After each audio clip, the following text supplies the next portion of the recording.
There's a chart I saw recently that I can't get out of my head. A Harvard business professor and economist asked more than 5,000 Americans how they thought wealth was distributed in the United States. This is what they said they thought it was.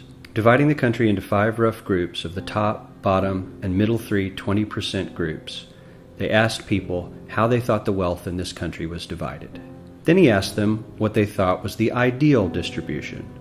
And 92%, that's at least 9 out of 10 of them, said it should be more like this. In other words, more equitable than they think it is. Now that fact is telling, admittedly, the notion that most Americans know that the system is already skewed unfairly. But what's most interesting to me is the reality compared to our perception. The ideal is as far removed from our perception of reality as the actual distribution is from what we think exists in this country.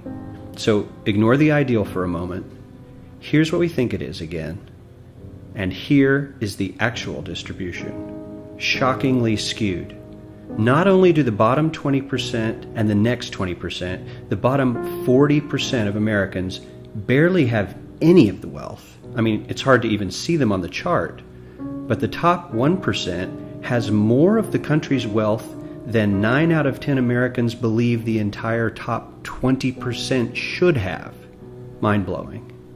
But let's look at it another way, because I find this chart kind of difficult to wrap my head around.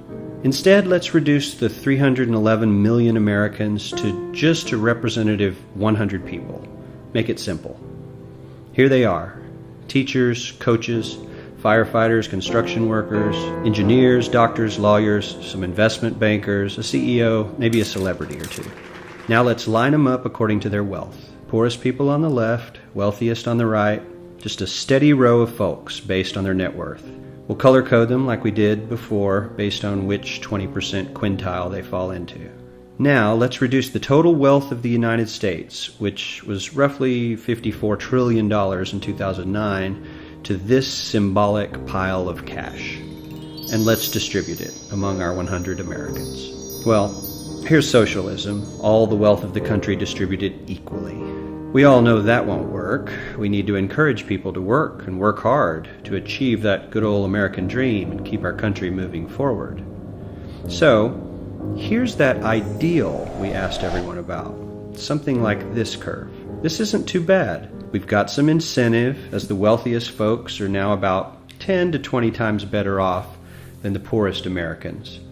But hey, even the poor folks aren't actually poor, since the poverty line has stayed almost entirely off the chart. We have a super healthy middle class with a smooth transition into wealth. And yes, Republicans and Democrats alike chose this curve.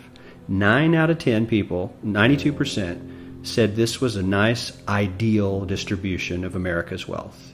But let's move on. This is what people think America's wealth distribution actually looks like. Not as equitable, clearly, but for me, even this still looks pretty great. Yes, the poorest 20 to 30% are starting to suffer quite a lot compared to the ideal, and the middle class is certainly struggling more than they were, while the rich and wealthy are making roughly 100 times that of the poorest Americans, and about 10 times that of the still healthy middle class. Sadly, this isn't even close to the reality. Here is the actual distribution of wealth in America. The poorest Americans don't even register. They're down to pocket change. And the middle class is barely distinguishable from the poor. In fact, even the rich between the top 10 and 20 percentile are worse off. Only the top 10% are better off. And how much better off? So much better off that the top 2 to 5% are actually off the chart at this scale. And the top 1%, this guy, well, his stack of money stretches 10 times higher than we can show. Here's his stack of cash, restacked, all by itself. This is the top 1% we've been hearing so much about. So much green in his pockets that I have to give him a whole new column of his own, because he won't fit on my chart. 1% of America has 40% of all the nation's wealth. The bottom 80%, 8 out of every 10 people, or 80 out of these 100, only has 7% between them. And this has only gotten worse in the last 20 to 30 years.